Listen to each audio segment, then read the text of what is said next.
जब कभी आपके घर में दूध फट जाता है तो उसका आपने पनीर ज़रूर बनाया होगा, आपने उसका छेना सब बनाया होगा या आपने उसके कलाकंद बनाए होंगे या नहीं बनाया होगा तो आपने इसको बनाना ज़रूर देखा होगा कि किस तरह बनाया जाता है। लेकिन आज मैं आपके लिए लेकर आई हूँ फटे हुए दूध से जलेबियाँ बनाना।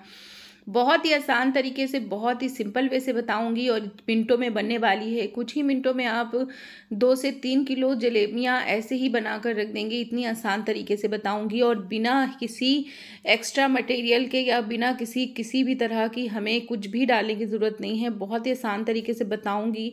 इतनी आसान रेसिपी है ना कि जब आप देखेंगे ना तो हैरान रह जाएंगे। देखिए यहाँ पर इस तरह से कभी कभी ऐसा होता है कि दूध किसी वजह से इस तरह से फट जाता है। तो यहाँ पर दूध जो था इस तरह से फट गया था। तो अब मैंने क्या किया है, इसको मुझे फेंकना नहीं है।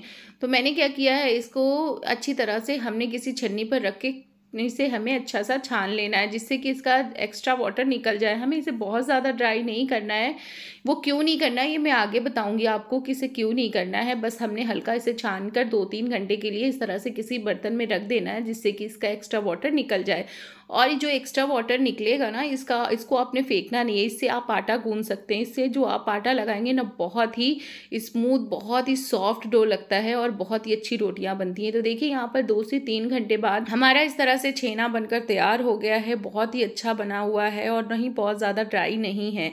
अब हमने क्या करना है, इसको लेना है और इसको हमने एक जार में लेकर ऐड कर देना है। जार में हमें डालना है इसे और डालने के बाद यहाँ पर हम डाल देंगे 1 टेबल स्पून। जितना हम डालेंगे इसमें हम 1 टेबल स्पून जो ये चम्मच दिखा रही हूँ इसको भरकर हमने डाल देना है 1 चम्मच सूजी। और इसी चम्मच से हम डालेंगे 2 चम्मच मैदा और है 6 से 7 चम्मच हमने कॉर्नस्टार्च या अरारोट पाउडर डाल देना है। इन सारी चीज़ों को डालने के बाद अब हमने इसे हल्का सा मिक्स करना है और लिड लगाकर इसे अच्छी तरह ब्लेंड कर लेना है। ये बहुत ही आसानी से के साथ ये ब्लेंड हो जाता है। 1 से 2 बार राउंड करेगा ना तो ये अच्छा सा ब्लेंड हो जाएगा। अब हमने इसमें 2 पिंच डाल देना है बेकिंग सोडा का और यहाँ डाल देंगे हम 2 पिंच जितना ऑरेंज फूड कलर, या आपने जितना रखना है जिस तरह का आपको कलर पसंद है उसके अकॉर्डिंग आप डाल देंगे और इसे फिर से हमने ब्लेंड कर लेना है। ये बहुत ही अच्छी तरह से फिट भी गया है। और इसकी अगर कंसिस्टेंसी आपको ठीक लग रही है तो आपने क्या करना है, इसमें डाल देना है 2 से 3 टेबल स्पून या आप पानी डाल दीजिए या आप इसमें दूध भी ऐड कर सकते हैं। अब आपने इस तरह से इसे निकाल लेना है और बैटर हमारा बनकर रेडी हो गया। अगर आपको पतला लगता है तो आप इसमें और 1-2 चम्मच आप कॉर्नस्टार्च या डाल दीजिए या आप मैदे का भी ऐड कर सकते हैं। जब तक इसको रख देते हैं, रख दिया है और इधर हम चाशनी बना लेते हैं। चाशनी बनाने के लिए गहरे बर्तन का इस्तेमाल करिएगा जिससे कि बहुत ज़्यादा चाशनी बने नहीं कि आपकी बाद में वेस्ट हो। यहाँ 1 कप जितनी हमने ली है शुगर और आधा ही जितना आप शक्कर लेंगे या चीनी लेंगे उसका आधा आपने पानी डालना है। तो 1 कप ली थी मैंने यहाँ पर चीनी, तो आधा कप मैंने पानी डाला, 2 पिंच इसमें कलर डाल दिया है। कलर डालने के बाद इसको हमने मिक्स कर देना है। यहाँ पानी आप बहुत ज़्यादा ऐड नहीं करिएगा क्योंकि जितना पानी आप डालेंगे ना उतनी देर आपने इसे पकाना पड़ेगा। जब आप कम पानी डालेंगे ना तो तार की जो चाशनी हमने बनानी है वो आराम से बन जाएगी। बस को 1 मिनट में ही हमारी चाशनी बनकर रेडी हो जाएगी। तो इस तरह से हमने चेक कर लेना है, बहुत स्ट्रॉन्ग तार नहीं चाहिए। हल्की सी जैसे ही तार बनने लगती है ना तब हमने इसे चाशनी को हटा लेना है। और इसमें 1 पिंच जितना हम डाल देंगे इलायची पाउडर और यहाँ हम डाल देंगे थोड़ा सा, हमने डाल देना है यहाँ पर केवड़ा वाटर। ये डालकर हमने बस इसको मिक्स करके हटा देना है। ये हल्की सी गुनगुनी ही हमने इसमें जलेबियाँ डालनी होंगी। तो ये एक साइड कर देते हैं। आप एक तार स्ट्रांग बना लेंगे ना तो जो चीज़ हम डालेंगे ना वो जम जाएगा, उसमें शुगर आने लगती है। तो इसलिए हमने ज़्यादा हार्ड नहीं करना है, उस तार को हल्की बनेगी, बस हम हटा लेंगे। अब जो बैटर हमने बनाया था उसको हमने इस तरह से पाइपिंग बैग लिया है, उसमें हमने ग्लास में ऐड करके इस तरह से डालेंगे ना तो बहुत आसानी के साथ भर जाता है। और ये बैटर डाल के ना जितना हम हैंडल कर सकते हैं ना उतना हमने इसमें डालना है। यहाँ पर हमने घी लिया था, अब इसे हल्का गरम कर लेना है, बहुत ज़्यादा नहीं, इतना गरम करेंगे ना। यहाँ पर प्योर घी का इस्तेमाल किया है मैंने। इसी में आप बनाइएगा, जलेबियों का टेस्ट बहुत ही डिलीशियस, बहुत ही यमी आता है।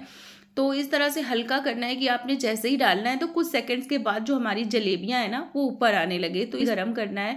बहुत तेज़ नहीं गरम करेंगे क्योंकि यहाँ हम पनीर की जलेबियां बना रहे हैं ना, तो बहुत जल्दी ये जल सकती हैं क्योंकि ये मावे जैसा इसमें टेक्सचर होता है ना। तो हमने हल्के फ्लेम पर ही इसे बनाना है। और शेप आप चाहें तो इमरती की तरह दे लें या इस तरह से राउंड शेप भी दे सकते हैं, आप अपने अकॉर्डिंग दे लीजिएगा। इस तरह से मैंने राउंड शेप में इसे बनाई है, कुछ इमरती की शेप में बनाई हैं और इसे हल्का धीमी आंच पे ही हमने फ्राई करना है। और जैसे जैसे ये फ्राई होंगी ना तो ये ट्रांसलूसेंसी होती जाएंगी, जैसे ट्रांसपेरेंसी होती जाती हैं और इनका कलर जो है ना थोड़ा सा और डार्क हो जाता है। आप देख सकते हैं कि कितनी अच्छी फ्राई हो गई हैं और ट्रांसपेरेंसी लगने लगी हैं। बस इसी तरह हमने धीमी आंच में इन्हें फ्राई कर लेना है और बहुत ही क्रिस्पी और बहुत ही टेस्टी बनकर तैयार होती हैं ये जलेबियाँ। तो आपने देखिए आमतौर पर ये हर जगह नहीं मिलती है, तो इन्हें आपको या तो घर में बनाना होगा और अगर आपने कभी नहीं खाई है तो मस्ट ट्राई रेसिपी है, क्योंकि इससे ज़्यादा टेस्टी जलेबी आपने कभी नहीं खाई होंगी। इमरती भी इसके आगे या कोई भी चीज़ मिठाइयाँ इसके आगे फेल है। देखिए जलेबी का एक अपना ही टेस्ट होता है कि कितना मतलब उसका आप कितनी भी मिठाइयाँ खा लें लेकिन एक जलेबी जो होती है ना उसका टेस्ट बिल्कुल अलग होता है। लेकिन ये जब आप ये जलेबी खाएंगे ना तो आप सारी जलेबियाँ भूल जाएंगे। बस इसी तरह से हमने जलेबियाँ फ्राई कर लेनी है धीमी आंच पे। और आपने ये भी ध्यान रखना है कि जब आप बैटर भरेंगे ना पाइपिंग बैग में तो आप थोड़ा सा पहले घी में डालकर देख लें कि अगर ये फैल रहा है तो ऐसा तो नहीं कहीं आपने सोडा ज़्यादा कर दिया हो, तो ये फैल भी सकता है। तो आपने 1-2 चम्मच उसमें आपने मैदा डाल लेना है तो वो बैलेंस हो जाएगा। तो ये चीज़ें आपने पहले ध्यान कर लेनी है पाइपिंग बैग में डालने से पहले। इस तरह से हमने पाइपिंग बैग नहीं है आपके पास तो आप किसी पॉलीथीन से भी इसे डाल सकते हैं। देखिए इस तरह से फ्राई हो गई है। तो हमने जो चाशनी बनाई थी ना वो इसीलिए हमने गहरे बर्तन में बनाई थी कि थोड़ी भी होगी ना तो हमारी जो जलेबियाँ बहुत अच्छी तरह से डूब जाएंगी। बस चाशनी हल्की गर्म होनी चाहिए और इसमें हमने इसे डाल देना है। इस तरह से हमारी बहुत ही सुपर क्रिस्पी हमारी पनीर की जलेबियाँ बनकर रेडी हैं। ये एक बार आप ज़रूर बनाइए और खाइए भी, अपने घर वालों को खिलाइए। तो देखिए यकीन मानिए आप इसके ही फ़ैन हो जाएंगे, आप इसी जलेबियाँ खाना पसंद करेंगे। और आसान तो इतनी है ना कि मिनटों में आप इसे किलो से 2 किलो जलेबियाँ आसानी के साथ बना लेंगे 10 से 15 मिनट में। तो एक बार ज़रूर ट्राई करिएगा। मेरी तरफ से ये रेसिपी हाईली रिकमेंडेड है, ज़रूर बनाइए और मेरी रेसिपी से ट्राई करिए। अगर मेरी रेसिपी अच्छी लगती है तो like share and subscribe my channel. फिर मिलूंगी एक बहुत ईजी और टेस्टी रेसिपी के साथ। Thank you. अल्लाह हाफिज़। दुआ में।